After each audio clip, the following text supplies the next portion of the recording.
Hello, hello. What's happening, guys? Just living life, doing it, feeling certain amounts of calmness and stillness before some sort of storm that is going to take us where we start to know more friends and family who have COVID. Today was the first time, like a quote unquote famous person passed away from COVID. And that was Terrence McNally, who was a playwright, very famous American playwright who wrote Love, Valor, Compassion, and Frankie and Johnny the Clair de Lune, and some really extraordinary plays that dealt with sexuality and things. So it's like crazy. Hi, how are you? Welcome. Turn on the light, flip a switch, and that switch is your thumb going up for this video. So this is just, hi guys, I'm seeing you guys come in the room. I'm so happy. I hope you're doing well. I'm so happy to see you. Thank you so much for spending some time with me. Hi. Hey, Kristen. So I figure we would just talk a little bit about Love is Blind, maybe some other things we're watching, and check in with each other, see how we're doing. And you guys can just talk amongst yourselves and with me and feel some sort of like sense of camaraderie as we sort of like put the real world outside, which is crazy and scary, and just sort of lose ourselves in the rather mundane normalcy of talking about BS TV. So that's at least, that's what I am doing. And if you want to be here with me as we do that, that sounds great. Oh my God, that's so funny. I'm just reading some things. Gianna Jabali from Love is Blind confirms pod sex is a real thing, honey. This Love is Blind was like the first Netflix thing to like blow up during the quarantine. So if you don't know, Love is Blind is a reality show, dating reality show on Netflix. And the premise is a bunch of guys, bunch of girls, everyone, and then they put the different guys and different girls. It's supposed to be heterosexual, but we'll get into that. And they go and have dates into pods in the very beginning where they don't see each other, right? They can hear each other and sort of like talk to each other in their own room. And so that's the first phase. And then so during the pod phase, and when they're not in the pods, they live amongst their separate genders amongst themselves in like rooms, and they kind of talk about their dates with the various people, and then come back and have another day. They kind of like rotate. It's almost like speed dating and pod dating. So then you start to form a relationship with someone in the pod, and then you fall in love. And this happens in a week. Then the various people that have felt some sort of connection, they get engaged in these pods, like, knee hitting a ground, ring produced, from who knows what. Neil Lane, I'm not quite sure, honey. Robbins Brothers. So then they have like their honeymoon phase. Okay, I shouldn't say honeymoon phase. Like this weird honeymoon phase. They haven't gotten married yet. They go to Mexico and they have like a beautiful resort style vacation together where they get to like spend quality QT physical time together. Like remember what physical time was like with people? Like we don't know. We've been quarantined. But you actually get to share space with someone, and believe me, they've been sharing spaces. But they're also at the same resort together. So, and some of them have been dating each other, even though they've like found the one, right? And there's alcohol involved, as all good reality dating shows should have. It's the great equalizer. And after they leave Mexico, they're supposed to like resume real life by then moving into like an apartment together, and then from the apartment, they like meet each other's families and like see what the real world is like within them. And then they were supposed to like plan a wedding, even though it's very obvious that they were all planned by the reality show, because they're the exact same wedding, which is like this one spot in this one room where they have like a chapel style room. And then like, it feels like it's a ceremony that lasts for like 5 minutes, and then like a separate dining situation. And the thing that happens is both of them have their tuxes and their wedding dresses, and they walk up to the altar. And then it's like a funny thing where it's like they have a pastor or priest or whatever. It's not a priest because like I don't think it is. But like a pastor, probably like a universal life minister pastor, like i.e. me, I can marry anyone right now. I can just be like, you're married because I have the power within me. I signed like an online certificate. Hi.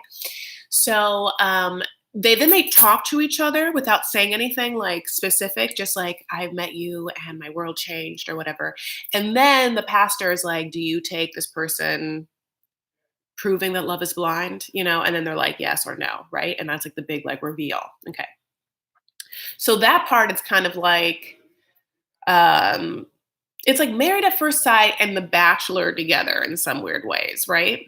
Anyway, so no, I don't remember physical contact. Like I forgot what that's like, Kristen. Okay.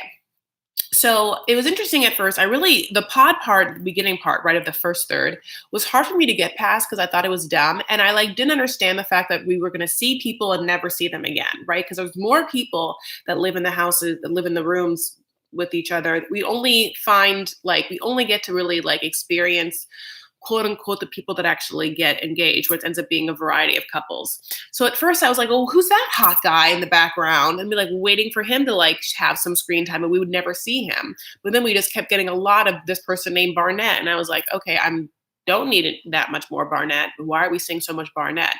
And it is revealed why we see so much Barnett. So let's go down the list of people. Okay, so this is going to have spoilers if you haven't seen this already. So, and I also have, I think I'm going to try and do some afterthoughts or whatever. So the women. Okay, so the first one is Jessica. Jessica is a regional manager from Illinois, and she's 34. Now this comes into play. I think she was 32 during the filming of this. Jessica is blonde, and she has like a very Kardashian-y high voice with a little vocal fry. And for some reason, early on, a lot of dudes like her, like specifically like her voice. And it's like talking to someone like this. Like you're like, why is that voice so attractive to men? I don't know. But Jessica starts to like have conversations with some of these dudes, and one dude that she feels very strongly for is Barnett. That's his last name. We'll get into him. And this guy named Mark. Now, Mark is 24, which, was a whole thing for her because he's young and she's older. And she just kind of like enjoyed talking to him. And I think enjoyed like the common piece of just having someone who was like ride or die already for her.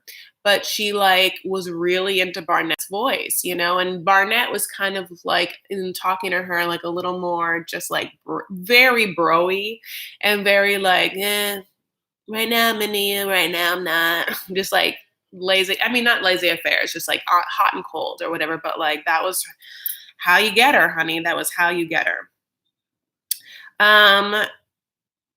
So then we'll get into like how they actually play out. Then there's Lauren.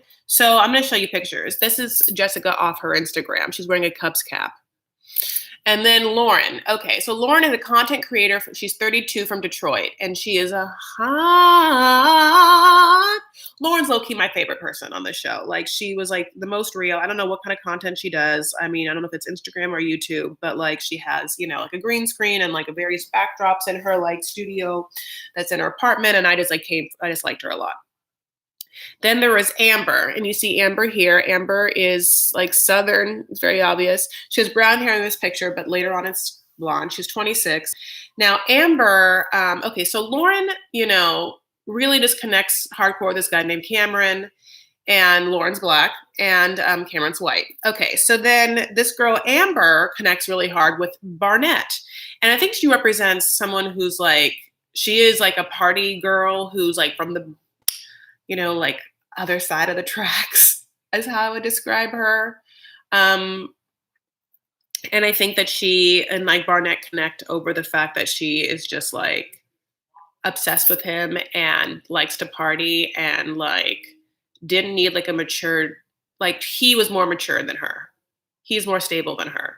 So he gets to like be that person for her, whereas like Jessica wanted to be that person for him, if that makes sense. Whew, honey. And then there was someone named Allie. I don't know that person. Okay. I didn't have a picture of her. Who's Allie? I don't know. Okay, someone named. Okay, so then there's Diamond. That's a bad picture of her, and God bless. Everyone has like an angel wing picture. Diamond ended up hooking up with this guy named Carlton. And Carlton, you might know from Real Housewives of Atlanta. Carlton, in a very famous scene of Real Housewives of Atlanta, was someone who worked at oh my god, what's her name's modeling school? Oh my God, Cynthia. Okay, Cynthia Bailey had a modeling school, right? Still does, I'm sure. In Atlanta, right? She's like gonna teach them all how to be a model, and decided to have auditions or whatever. And during these auditions, she wanted to recruit judges or whatever. It's very America's Next Top Model, so she recruited Kenya, who had been like, beauty pageant winner. And Kenya during the scene is like real mean, honey. She's like coming for everyone coming down this aisle. Like if you're like, it's like a runway and like girls are runwaying down this aisle. And she's like being very the Simon Cowell, right? She's like, what are you doing? Why are you even here? You're so ugly. I mean, she's not saying you're ugly, but like she's been like, why are you even show up? Like it's an affront to me, And like everyone else that's like judging is sort of like, all right, Kenya, like you don't have to be like such a bitch. Like just say you don't like, just like tell them we're not going to hire this one. We know this. So just like keep it cool, keep it cool. And Carlton is someone who works for Cynthia's agency who then tries to like for the next round of auditions, like tell Kenya to like not be such a bee, but they start arguing right away. And Kenya's like, security, security. And everyone's like, security. And Cynthia's like, I don't have anyone that works security at my modeling. But right as she's saying that, like this big ass security guard comes and like starts to like haul Carlton away. And it's like, Kenya's like, my security. That's my security. I always roll with security. I'm very famous for a long time famous person. It was great. Now, how do I say this? There's sexuality is a spectrum, as we know, and Carlton swings on the spectrum, and the person that he is energetically wise on Love Is Blind is like one side of the spectrum, kind of, especially when he's like talking to Diamond. But during this episode of Real House of Atlanta, honey, he's on the other side of the spectrum. Blink, blink. Okay, so we'll get into that. Then there's Gianna Jabali, who's like Gigi. That sounds like I can't say her name, but it sounds like I'm saying like someone who's Italian. She's not Italian. She's like from I want to say Venezuela or Colombia. I'm so sorry, they don't know that forever. And she starts talking to this guy named Damien. Okay, and she feels like she's very, very pretty.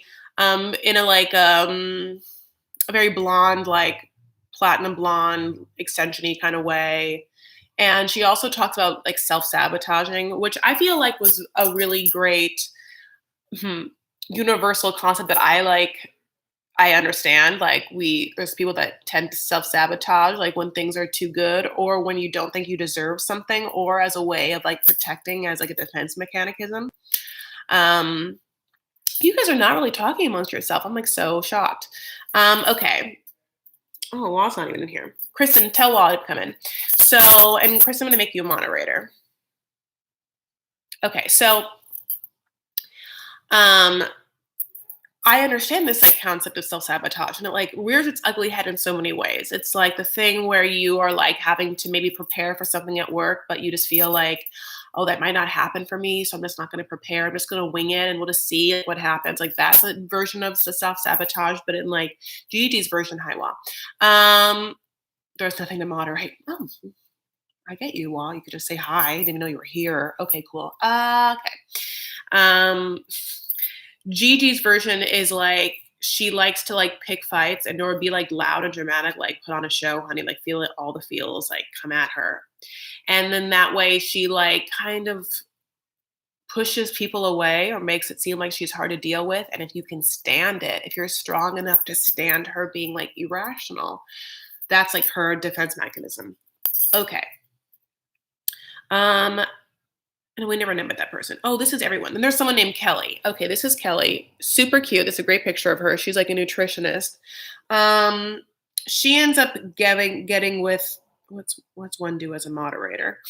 Kristen, I love you. You just get to have like Kristen, to be a moderator, you just get to like be in blue. You're like a little popo of the bunch. And if someone comes in wrong, if someone comes in incorrectly, if someone like tries to get things moving in this room in such a way, you can like click on the dots and like get away with them. Just be like, hide the user on the channel, like bye, or put them in timeout if they're coming in rough, if they're coming in hot. Um, Somebody who we never got to see. I was like, oh, this is the full cast. Wouldn't even know. Okay, let's get to the dudes. Okay, so we never met this person. That's so funny. Carlton. So Carlton, we know of. He says that he's a social media marketing person. Carlton, again, is the person I talked about. He ended up getting with Diamond, and he ended up being on Real Housewives of Atlanta. His Instagram picture I'm looking at is very much filtered. Very much filtered. And then there's Mark. Mark ends up being the dude that Jessica goes home with, and Mark is 24 and he wants to be like a fitness instructor or like some sort of like fitness guru. Then there's Cameron, who we'll talk about. Cameron ends up being with Lauren, and he's like this soft kind of like spoken, but also we've talked about this like BDE. Oh, Monique's here. Just like he's like okay, first of all, none of these guys are like super attractive to me. They're all, and someone else has described the whole cast as being like model adjacent. I mean, that's even kind of like, that's giving them a lot. But Cameron he's not bad looking. He's just like interesting looking. He has a very long neck, which is fine. And he does have like long arms, which is cool. And someone said Carlton's a whole catfish, honey. That's not who Carlton is in that picture I just showed you. I mean, that was a whole thing. He also just seems to be like, I don't know, like stable and secure, and also like looks like he's very horny all the time. I mean, I'm just saying. Then Matt Barnett, who says he's an engineer from Georgia, and that's who was in the middle of a love triangle, honey. And then Damien. Damien is the guy that went for Gigi. He's like a ginge who like lifting weight ginge. And Kenny. Kenny got with Kelly. Kenny also is a little bit of a ginge, like a strawberry ginge. There's other people we just never saw in this reunion. I mean, I don't know who any of those people are, honey. Okay. So I think I've explained every couple that happens. So now we go to Mexico. And Mexico ends up being just like this kind of like thing, A, where we get to experience the love triangles. And then B, we also get to experience like who wants to bone and who doesn't want to bone, which is like suspect, right? Because it's like, why wouldn't you bone? Like, for instance, Barnett and Amber get together and they start boning right away. I mean, they're boning. I mean, as Gigi said, there was such a thing as pod sex. I don't even know what that means. It feels like they were just like talking, and then maybe like, I'd like to think that in the pods they like talked sexy to each other and masturbated together. I mean, that would be like my ideal situation in a sense of like, I wouldn't do it, but like, I hope that happened for them, because it's like, then you could just like, but then again, if it did have to happen, I think it'd be really annoying because the concept of like phone sex and stuff like isn't the funnest, because I just feel like I have to put on a big show. Like I would then have to like make all these noises, like not even just the moaning noises that happen, but like if you're really trying to like pretend you're trying to get down in a pod, like that means to like make like a lot of like, I don't know, skin noises, wet skin noises, right? I don't know. I don't know how you masturbate, but like for the dude, like it's just like, I don't know. And Gigi, what are you talking about? We'll get into it.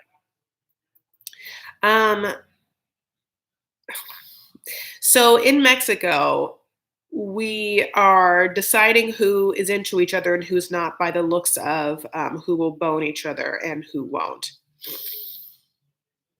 Okay, I'm just going to read to what this is. Love is Blind, Gigi confirms pod sex, the real thing. Fans of Love is Blind may still be wondering how the couples in the pods were able to get an idea if they would be sexually and physically compatible. Just like phone sex had helped couples in long distance relationships, pod sex turns out to be a very real thing some couples on the show engaged in when separated by a wall, confirms fan favorite Gigi.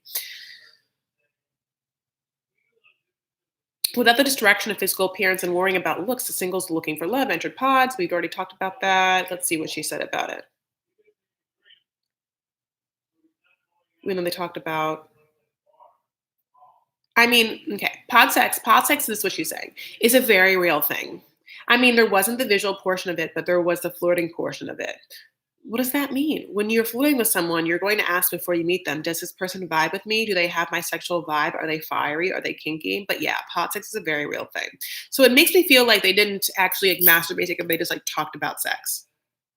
It's not pod sex, it's just talking about sex. You know what I'm saying? Um, oh my god, you guys are funny.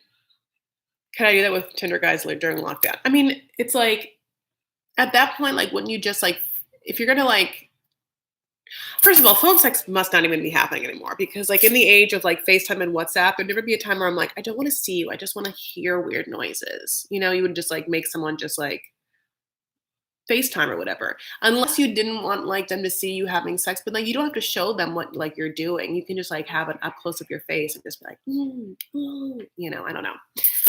So that was just a wasted article because Gigi just like thinks talking about sex is pod sex, and she really knows how to make like a headline sell her. You know what I'm saying? Okay, so in Mexico, Jessica does not want to have sex with Mark. And she's just like, I want to like build upon the thing that we like we're close with was just talking or whatever. Jessica like doesn't want to be with Mark. What had happened was in the pods, Barnett said that he wanted to be with her for the rest of her life. And then the next day in the pod, Jessica was like talking to Barnett and she was like, remember that time that you told me that you want to be with me the rest of your life, like yesterday? Like, wasn't that great? And he's like, mm, mm,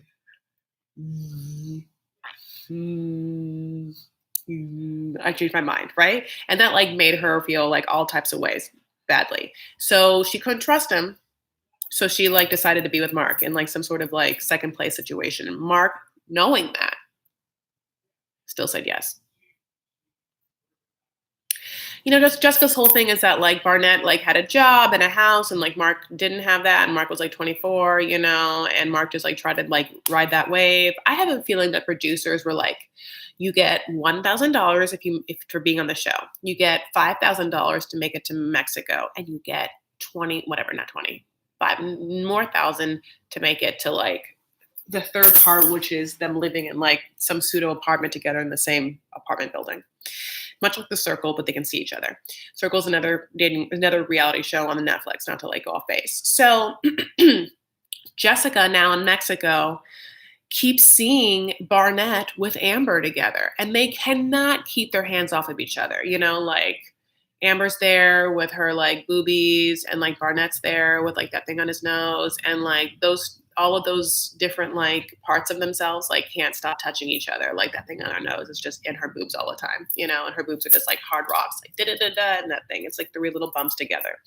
Um, then like what happens is Jessica like keeps getting drunk in a very intense way and keeps do I have my green juice over here?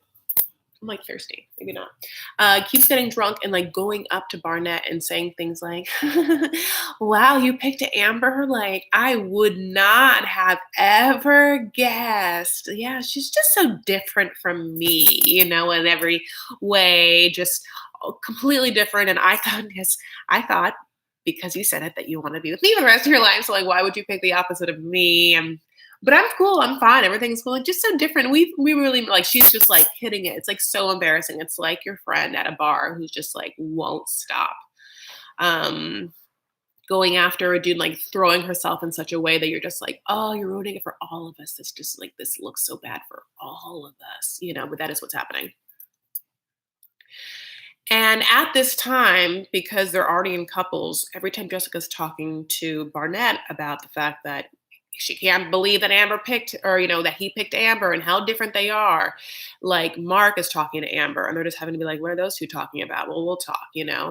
And Kelly and Kenny at first seem like they are already been married 20 years. But we also start to realize that they haven't had sex. And not having sex, I guess, is the big thing. Because I'm gonna be super honest. I'm not saying that I would like jump in to like bone someone on a show right away. But these people do, and I don't know if I could fall in love in a week or whatever and just like put it all out there and be like so vulnerable and trustworthy. But that's what happened. So for these people who are different than me, not to be Jessica about it, these people are different from me. But anyway, Barnett just has to deal with Jessica, who keeps getting drunk and coming at him, and Mark has to deal with Jessica by being like, and her just is like being like, "I want to take off my ring. I don't want to be with you. Oh, okay, I'll be with you. Oh, I just don't see us together." And then at one point, she gets drunk one of the nights and just tells him that like Barnett was her dude, and then like stays with her. Jessica starts to change her tune a little bit, that being like, "I'm just so happy that Barnett and Amber found each other. It's great," or whatever. And she's just like slowly crying herself into a ditch. And she like ages in Mexico, what seems like she goes from like being like, who she was, Jessica, at like 32 in the pods, to looking like Rachel Zoe at the end. You know what I'm saying? It seems like 40 years passes in Mexico for her. Alcohol as much as, like dehydrates you. And some other things happen is this. So Carlton and Diamond are together, right? Carlton had like proposed to Diamond. And then like the first night they're together in Mexico, like he starts like being very shitty towards her. Like kind of like picking fights with her, like somewhat self-sabotaging, it seems, in such a way.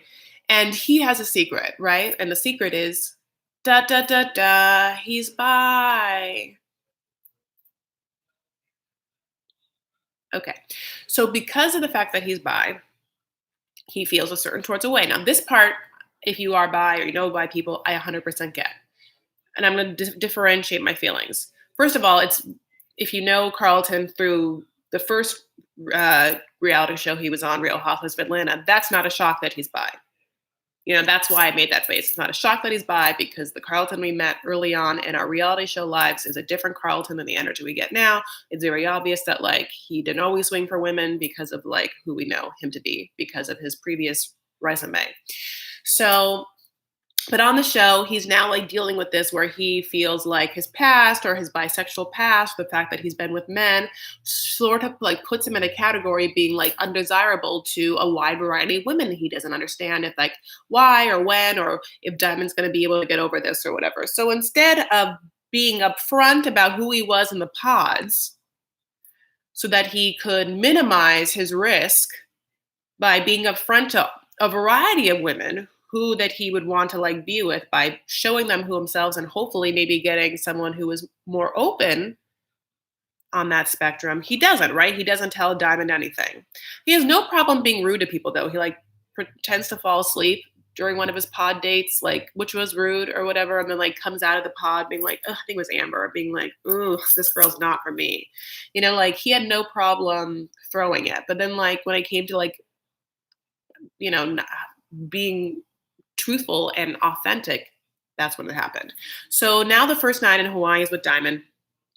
He's being really mean, being really horrible. And then he decides to come clean, right? Which is that he is bi or had previous relationships with men. And Diamond is taken aback because he had presented himself in such a way. And he starts crying, and Diamond's like trying to comfort him. But at the same time, what he wants Diamond to do is be like, oh, babe, it's totally okay. Yeah, don't even worry about it. Like, I love it. No, I'm really into it. Or it's fine. I'm chill with it. Yeah, just learned about it. I'm chill with it. Like he wants her to just like acquiesce to him. And she's not. She's not saying, she's not being like, you're a horrible person. And, like this is gross or anything. That's not that it is gross. Like she's not being like super negative for him, what she's doing is just being like taking it in and being like, okay, I don't know. I've never either been with a bi guy. It's not in my wheelhouse. I didn't, she's like coming to grips with this new truth. And the fact that she doesn't acquiesce right away and just be over it, like makes him start to spin. Okay. Like she is trying to comfort him while still like maintain because he's bawling. And so she's being there for him as a friend. By the way, she's known him for a week, 1 week. Okay. So then the next day they have a discussion about it, and she's like, I feel like you should have told me this when I don't know. We were just sitting in a room listening to each other talk for hours on end during that time. Why didn't you just tell me that at that moment before we got engaged? And he just like throws it around in her face. He's like, being really mean and just being like really like, well, I knew that you wouldn't want to be with me and I was being authentic telling you now. She's like, no, you were not being, you could have just told me when we were supposed to tell me. And he's just like feeling all types of way, which is really bad. And about the situation. And he's just being an asshole. They start fighting. And then at one point he like makes fun of the way she looks. And then she quotes a Beyonce lyric, wash my ass for the next dick boy. And it like dissolves into just a fit of reality show rage, So they don't even continue. Like Mexico's over for them. They both go home. So let's see that Kenny and okay. So then Cameron and Lauren. So Cameron and Lauren, their thing is that Lauren's black and Cameron's white. Like, and will that be hard for them to deal with? And their prospective families. And Cameron has a home, and Lauren who loves her studio, and can she still live in her studio? And will her dad accept Cameron? What really you should know the fact that Cameron looks at her throughout this episode and throughout the series as if he is a very hungry lion, and Lauren is like the sexiest, like deer, Bambi deer, like in a bikini. I mean, he is just constantly like, his long ass neck is like projected towards her. He just like, it feels like he wants to like enter her soul and stay in, like for 9 months. He wants to like enter her and hibernate. You know what I'm saying? And this could be creepy. You could see how this could be creepy. But because she's into it, I'm into it. And we all are kind of into it. I like them as a couple. They seem to be like real hot for each other. And Cameron has dated women of color before. So like he's like, oh, I've been down this road. I'm into this road. And he meets her dad, he meets her mom. He raps for her mom, which is supposed to be somewhat comforting for his race relations. And although he's not a good rapper, he did just throw down a couple bars when prompted, and you got to give him props. And the ladies felt, I think, his energy and soul, which was pure, albeit slightly askewed. And the dad, Lauren's dad, is sort of chill. Okay, so then let's get to Gigi and Damien. So Gigi is the one that like talked about pod sex, who really just pretended that we were going to get a juicy article for nothing. Gigi, the whole time during this series, has like the worst extensions in the whole world. The kind of extensions that maybe not want to get extensions for so long. I don't have them now, but like the kind where it's like her hair stops right here, and then it's just like Barbie hair, like polyester Barbie hair from here on down. And but she's really pretty, and she's very fiery and feisty, and she speaks perfect Spanish, and all of that can stay. And Damien is like this, like kind of like silent, like very small chinned, like face comes to a point, red-haired guy who has big arms, and they're kind of like fighting and making up all the time, like. Now, I'll be honest, one of their fights actually happens, and it's thrown in Gigi's face, but I think it's really him. Like, Gigi's like, he says that he wants to, when they're on a boat, he's like, oh, this is so great. It's such a nice escape. And she's like, okay, since we're getting to know each other, like, escape from what? He's like, my life. I'm like, okay. She's like, okay. And I think what she's trying to get is like, well, what's negative in your life? And he's like, evading the question. I think that he's like, well, work stuff and everything. And she's like, I think in her mind, she's like, do you not like your work? Like, what's so bad about your work? Like, she's And he starts to feel like this what's the word? Intrusion into like poking, prodding into his work life or whatever. Maybe he doesn't want to talk about it, but he starts being defensive about it. And then they get in a fight over that. And then he feels like, oh, like you just pick and pick and pick. And she's like, I'm trying to communicate. I like wanted to know what was like, what are you trying to escape from? My life. She's like, makes it, she's like, kind of like, whatever, the good and bad happens in my life. My life's kind of great.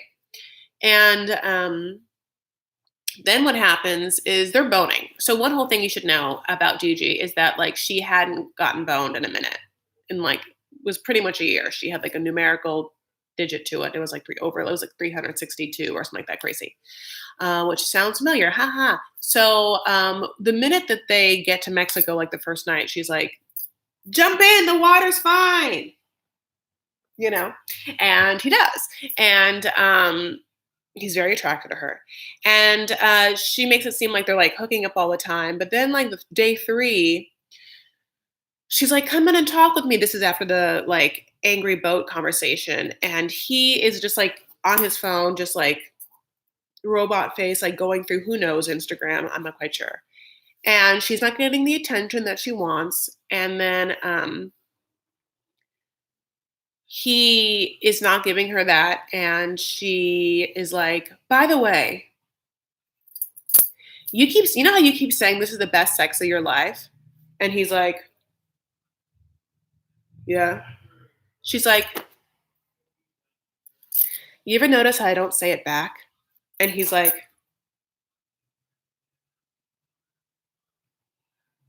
I didn't say that. I said it was okay. Or whatever the fuck he said, like it was a real chop to his manhood. And I swear to God, this moment is, I think, what fuels what happens at the end for them. Sozies Wozies. By the way, I just realized it might be getting dark in my room. Do I have my ring light?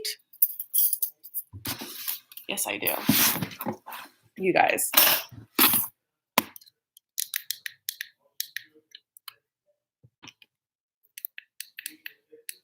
Okay, is that better? Okay, so I can bring up my...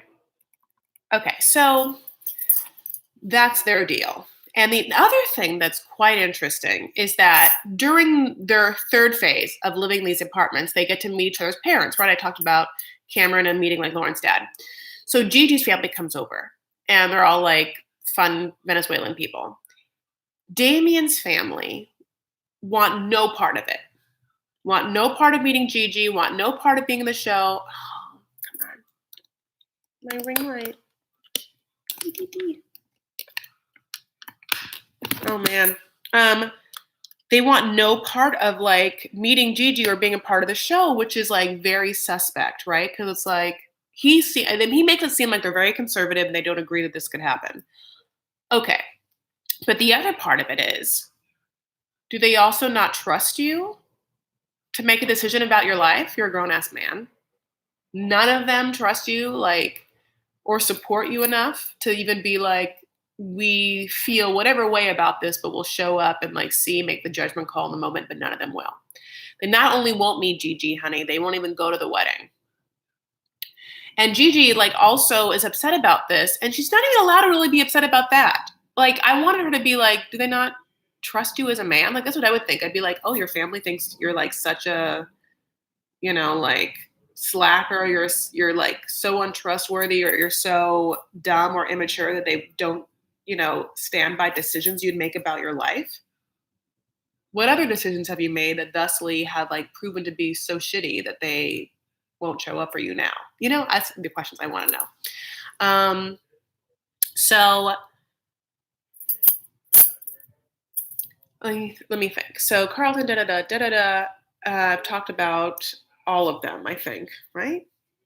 I haven't really. So Barnett and Amber are just boning the whole time. I don't know what to tell you. Like, them in Mexico is just boning. The thing that happens is that we learn more that Amber is just like from, like a poor family, and she's made some like, unfortunate decisions for her, in that she like barely works. Like, she works only when she needs to, which is like bartending and picking up shifts by, I don't even know how, and then like she doesn't work when she doesn't want to, and she like has a bunch of loans student debt loans for a college degree that she not nary finished.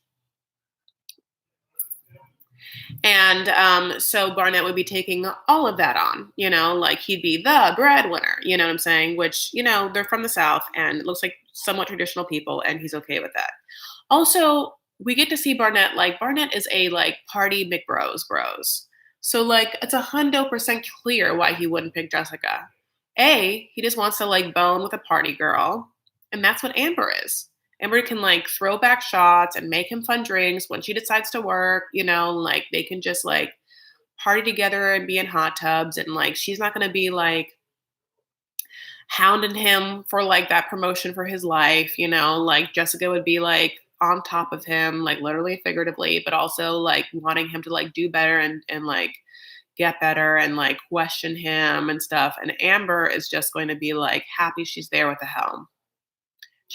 Amber would be only too happy to like bone him for the rest of her life with a roof over her head.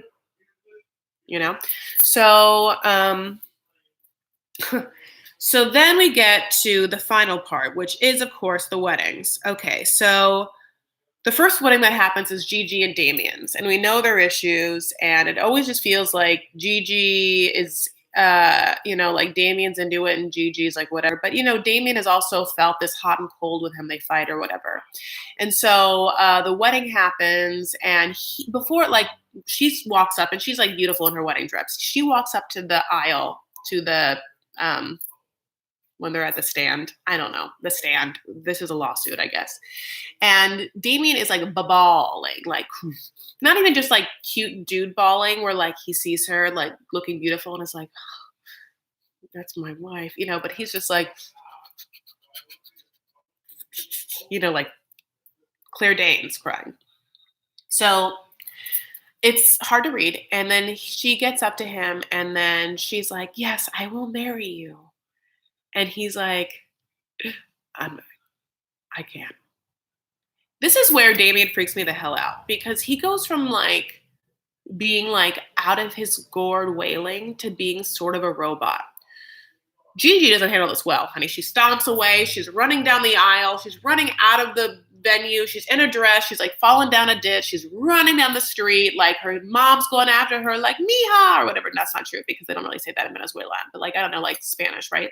And then she comes back and has like a final showdown with him where she's like, you really messed up. And he's just like, I hope you forgive me. And it's like crazy that he would do this and embarrass her. She rips off her dress. They had this thing where he had given her his bow, like, and he was like, you have all of me, or you have a part of me, or some, I don't know. It's so dumb.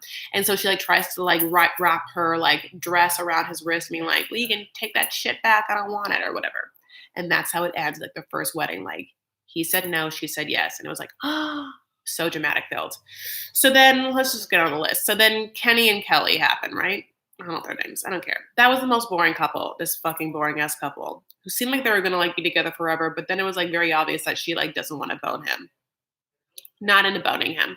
And that's just like the telltale sign, right? She's just like not sexually into him. And he, feels whatever way, which is that he was sexually into that. Hi. What are we talking about? Love is Blind. We're already at the weddings. So this is all the spoilers. But if you haven't watched it by now, like, who cares? So he says yes, she says no, right? And he takes it well because they don't really care about each other. They've like known each other for like 2 weeks. So he's like, I will marry you. And she's like, I won't marry you. And he's like, okay. I respect that. Okay, then we get to Barnett and Amber. Now with this one, Amber we knew was going to say yes right away. But we were like, with Barnett, we were like, well, is he going to say no? Like, we've seen him go back and forth. And, like, does he want to be single bro for the rest of his life? Like, what could it be? And then he says yes. So Amber and him are like the first like true match. And then Cameron and Lauren happen, and they both say yes. Because they're both into it. I was really happy for them. And then Mark and Jessica happen, right? And Mark says yes, and Jessica says no. It's not a big surprise. So then we have the reunion, right? The reunion happens, and I was hoping for like some big dramatic thing, like someone's pregnant with a baby or something. But the biggest thing is that Gigi and Damien are dating. Like she took him back. Also, she decided to lose the extensions, which was a good moment for her. And Amber of Amber and Barnett dyed her hair blonde. And Amber goes after Jessica. She's like, I saw you, you shady bitch, like trying to get between me and my man. And like, who the hell were you? And Jessica just had to like swallow it all, being like, yeah, I hated looking at myself. I was such a wreck. I was such an alcoholic. I looked so bad. I was so embarrassed. It was hard to swallow. I'm sorry for what I did to you. I'm sorry, Barnett. I'm sorry this. I'm sorry, Mark. I'm sorry that. I live in California now. And Baby Booze, that was that whole thing. They ended up saying yes to a season 2 of Love Is Blind. Now I will say this: one other thing that happened for Love Is Blind is that I really enjoyed the dual hosting of Nick Lachey and Vanessa Manillo. Nick Lachey is like neither here nor there, but this is Vanessa's bread and butter. She was a host, and like she's good at it. I think she's really good at it, and that's like it shows like she's like genuine. I think that she has fun during it, like I really liked watching them at least doing like them together hosting this. And I mean, I don't know if it proves that Love is Blind. It feels like no, it's not. No, I think that there is something about smelling someone and their phenomes and seeing someone. Now, I'm not saying there's chemicals that happen in our brain when we are falling into infatuation and lust. And I think that if you are having a phone conversation with someone, you can have those feelings, but just as easily you can see them in real life, as we know from 90 Day Fiance, all the copious 90 Day Fiance we've been watching, and then it can feel differently, energetically wise. So many things, right? As females, it could be so many things. Like, this is not something real, but like, what if they have smaller hands than me? If I don't know if I could be with a guy that had super small, delicate hands. I think it's because I have such big hands. I think I'd be like, oh, look at your small. I mean, listen, I can get with like a chubby, girthy finger, but I mean, like, you need to like see someone. I realize as I started this live, it's now completely like it's completely the sun has set it, and so it's like I'm so dark. I think that you need to look in someone's eyes. You need to feel their energy. You need to like see like if their teeth are good. What if he was super short? I think that I could be with a guy who was like shorter than me if he was like built in like a Joe Gorga way. You know what I'm saying? You know, Joe Gorga of like Real Housewives of New Jersey is like shorter than Melissa Gorga, but like he could like protect her. He could like take someone down. I like the idea of being protected by someone. So like if someone was like at least wider than me in such a masculine way, I could deal. Like super short, like you talking Ed, like 4'11", I think I'd be a little self-conscious.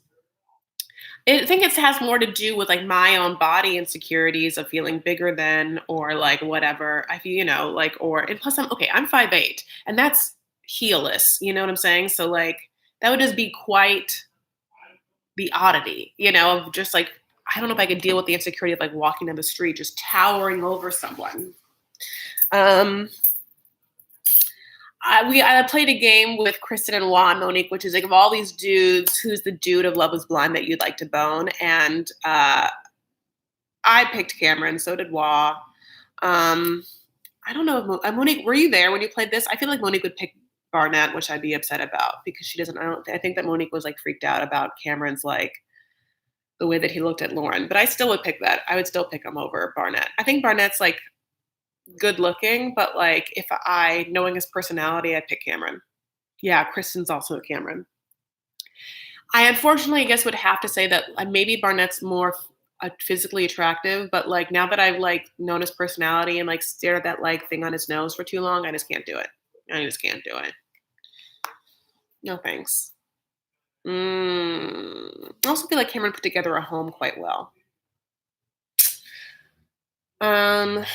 So I really liked Diamond. I hope that she finds a dude for her. Lauren was definitely my favorite. I almost feel like I want to follow her on her like social media content creating, seeing how she's doing. If she's still using that pink background. I mean, I don't know. She moved into Cameron's house. So, also, by the way, I said that Love is Blind got a season 2, and so did The Circle. The Circle's already happening, which was, again, another reality show on Netflix, which you haven't watched, you can binge. Also on Netflix is Tiger King. If you guys been watching, big news out there is Tiger King, a Bananas docuseries over people in the exotic animal world, the big cat world of America. We are nearing 50 minutes. I'm going to end this now. I thank you guys for being here. I'm so happy you guys stuck around and talked with me about this dumbass show. I hope you're doing well. I hope you're taking care of yourselves, staying indoors, spending some time with loved ones. I ended up like doing like a Zoom chat with like 6 people I went to college with. And that was really, really fun. So you can like really take this time and weirdly like check in on people and reach out to people you haven't talked with in a bit because you have the perfect excuse, which is like, hey, how are you doing? How are you coping? Also, if you're single, like Bumble is blowing up right now. Like people be talking, like all these like dudes that can like so easily do something else in life, like they're bored. So this could also be a time in which you could find your own love in the pod being your house or your place you're quarantining. And instead of like not seeing them, you can see them, which is great. So, interesting things to keep you guys busy, TV watching and hunting for love, looking for love. If you already have someone you're boning, I hope you're in quarantine with them. And I hope that by Christmas, you got some little ones running around. I'm just kidding. Do what you will, what you want in life. I'm fully supportive of people who want to not have children. I'm just playing around with you guys, but I'm happy you guys are doing well. I love you. Take care of yourselves and each other. Oh yeah, follow me on Instagram, Chris L. Farah. The L's for lockdown. You can do Vanity Farah too. By the way, you should know on Twitter, Chris L. Farah, I'm blowing up because I shared a story of me serving Ellen DeGeneres and how she complained about me. I'll let you read that on my Twitter, and it's I'm pretty much famous now. Is what you should know. Big tweet for my life. Anyway, take care of yourselves and each other. Follow me on Instagram, Chris Alferra. Stand up for what you believe and make art. Okay, I love you. Okay, bye.